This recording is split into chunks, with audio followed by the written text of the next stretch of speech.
Hey guys, we are back with some more LA Kings franchise mode, and in this one, we had to start a new save file because the patch that just came out recently did not work with our old save file for whatever reason, so here we are, new save file. It doesn't really matter too much, we didn't make too much, if any, progress. We signed Galchenyuk and Athanasiou, I think, but that was about it. We didn't do much else. So the lines, of course, are different as opposed to what we had last time because our coach, of course, is different. So we'll take a look at that first. We have a defenseman head coach this time, Ivany. He's got A+ for teaching, so we're just going to keep him. I don't think there's any other better head coaches currently on the market. You have Bolesky as our associate coach, B- for teaching, but he's got A+ for penalty kill. Maybe he can be something if Ivany can groom him with that A- coach influence. And then as our head coach in the AHL, you have Comrie. I'm just going to keep him right now. Again, there's not too many other better options, at least as far as teaching goes. And teaching is obviously very important for the AHL. So we're going to keep him on board. And especially with a new addition to the roster that we actually didn't have previously. So we're going to take a look at that in a minute. Grachev as our associate coach in the AHL. Then you have Ortiz as our assistant coach, and then Zubov as the goaltender coach. I already approached an assistant coach and the goalie coach for the NHL. They're both pretty good. And as far as scouts go, I already approached the best scouts possible for each league that we need. Most of our scouts were garbage. They had, D-, even a couple of E's in there. So I had to fire most of them and approached, I think, mostly C overalls, so nothing spectacular, but it'll do for right now. So we're going to take a little bit of a deeper look at the lines. Elias Anderson, once again, fits in perfectly on the first line, so I guess that's good. Kopitar, not as good of a fit as last time, but still, he's our first line setter no matter what. Jeff Carter, he's good fit for the first line, but obviously not for too long. He's 35 years of age. Iafallo, pretty good fit very good fit for the second line, so we'll keep him there for right now. Kempe, more of a third liner, ideally, but a second liner on this team. Ferk, as well, is on the second line. Then you have Wagner, Amadio, and Brown. And then the fourth line is going to be Grunstrom, along with Anderson Dolan and Matt Luff. And then on defense, you actually have a couple of +3s in there. You have Mata and Doughty on the first pair with that +1. Walker and McDermott with a +3. Obviously, McDermott there is kind of rough, but such is the life of a rebuilding team, I suppose. Then you have Matt Waugh and Tobias Bjarnfot on the third pair with a +3 as well. I didn't mess around with the power play too much. There's not really anyone who I think we want on the power play this year, who I'm really looking to groom for the power play. I suppose you could put someone like Anderson Dolan or Grunstrom on there just because they're young, but I see them being more defensive players for this team in the future. I mean, their offensive stats aren't bad, so I suppose you could give them the chance. I mean, Grunstrom's already on there anyway. We should also probably get Leah Sanders on the power play. I don't think I want Brown on the power play. If that works out, Anderson works for the power play, so we'll leave him there. Really not much else that I want to do there. Got some good chemistry on the penalty kill, so that's good. I'll leave Anderson, Dolan, and Grunstrom there. Once again, want to have them be more of defensive two-way forwards. That's what I foresee them being anyway. And then, of course, Kopitar is going to be there. Anderson's going to be there. That +3. So that works out. That's all fine. Then, of course, in goal, you have Quick and Peterson. Scratched currently is Lazatz. I'm going to have to go out to free agency to sign a 7th defenseman because I don't want to have Mikey Anderson on the roster just yet. I want him to get some time in the AHL. So he's already down the AHL roster. We're going to pick up Slater Cuckoo here. He's 26 years of age. Only asking for $700,000 for 1 year, so I figured you may as well. Now, taking a quick look at the AHL lines, you may notice different name in there. Alex Turcotte. I do not believe he was in the roster when we first started this GM mode. So, in a way, I'm glad we had to restart the file. So, I'm trying to sign the best line mates possible for Turcotte. I went out to free agency and assigned, I think it was Devon Shore for the AHL team to play alongside of Turcotte. And I think Kaliev will be on the first line. I'm not entirely sure. He's just there for right now because he has the best chemistry on the first line. And then on the back end, you have Clegg and Anderson, Dursey and Strand with that +5, and then Brickley and Spence, who is another key prospect, medium top four defenseman at 19 years of age, 61 overall. Wanted to make sure he was getting some playing time as well. And then in goal, you have Grisenek and Villalta. So that just about covers the AHL. So we have Devin Shore in there now. He unfortunately does not fit too well on that first line. So we're just going to leave him down here with, I guess, Moore and Boma. Because I want to get Kupari and Velarde some playing time as well as Akil Thomas. I don't know if Thomas would be better on the third line or...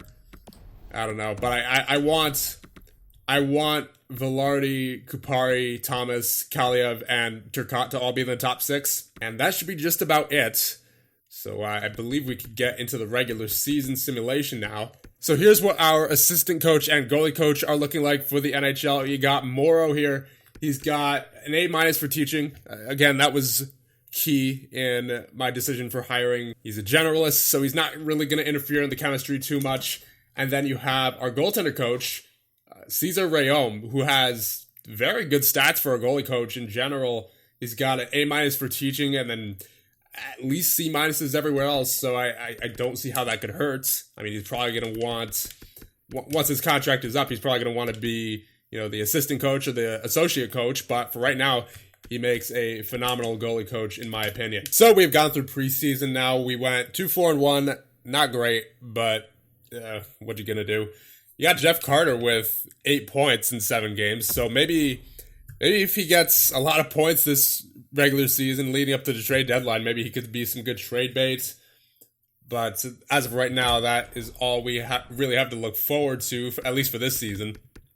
Obviously got plenty of good prospects in the minors and in juniors. You got Turcotte now in the AHL. You have Byfield, who is in Sudbury. Hopefully he tears it up. Hopefully the glitch that happened with the prospects not even playing games before the patch doesn't happen again. Because, it would be kind of nice to know that information if prospects are playing games or not. So after 1 month of simulating, we are at 4-7 on the season. Right around where we all expected to be honest. 6 points for Kopitar. He leads our team in 11 games. Yeah. That makes sense. Doughty's tied for first as well.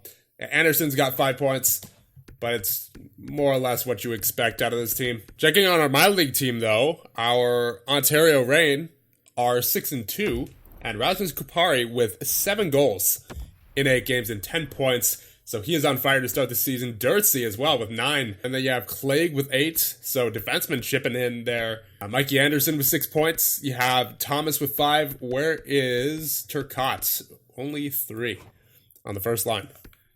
I wish he was playing better. I wish he was playing better for sure. And has it been fixed? Yes, it has been fixed. The prospects are actually playing games this time, so that's good news. Byfield currently with 3 goals and 1 assist in Sudbury in 10 games played, so I don't know how to feel about that. Maybe Sudbury's bad, but that's kind of a shaky start for Byfield, especially given that he's, once again, 77 overall, playing on a junior team. So that should, he should hopefully get much better, because he's obviously going to be another guy that we are going to be leaning heavily on early on, and possibly, even, hopefully, even later on and throughout all of the GM mode. So we skipped a bit of time, and we are now at the trade deadline, and we are 26-32-3. About what I expected, honestly. It was pretty clear this team wasn't going anywhere after the first couple months. We'll check out the player stats real quick to see who we could possibly move at the trade deadline for a little bit of value. I don't think there's much. I mean, maybe Ferk. Ferk's trade value might be up there. Carter, maybe. And he's 36 years of age. Wouldn't hurt to trade him. Anderson has 23 points. Hopefully he grows a little bit in the offseason. Grunstrom with 20 points. Bjarnfot with 16 as a 78 overall defenseman, so he might grow a little bit as well. Goaltenders, you have Quick with a 904 save percentage. Peterson with a 908. Villalta had to get in there a little bit. Now we're going to check on the AHL. Turcotte has 42 points. Okay, that's good. Ooh, and he is now an 80 overall. Now, I don't know what I want to do. I think I want to leave him in the AHL for the rest of the year just because we're not going to be successful winning this year anyway with the LA Kings, so we may as well leave him where he could possibly make the playoffs. And not only make the playoffs, but hopefully dominate in the playoffs. Then you have Kupari with 38 points, Shore with 37. The AHL team looks to be doing pretty well there. Then you have Grsenek with a 910 save percentage. Again, looks pretty good down there in the AHL. All I really care about, though, are the young guys, getting the time they need to grow, and it appears Turcotte is doing just that. So now we're going to check on Byfield, see how he's doing over there in Sudbury. All right, better, much better than the start of the season. 26 goals and 21 assists. That's what you like to see. 47 points in 37 games played. Yeah, I mean, that's about right. About what I expect for him. So hopefully he gets a good jump in the offseason. So as far as guys we could trade, okay, we're definitely trading Carter. He's got some pretty decent trade value on him right now for an 81 overall with a pretty expensive contract as a 36-year-old. Yes, Jeff Carter is definitely getting flipped at the deadline because that is some pretty insane.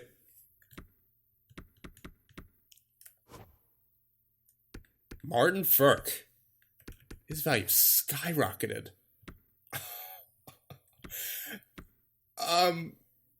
Yes. So these were the only two players who I could really see to be obvious trades, especially Frk. I don't know how is. I mean, that's almost too much. Like, that's superstar trade value right there.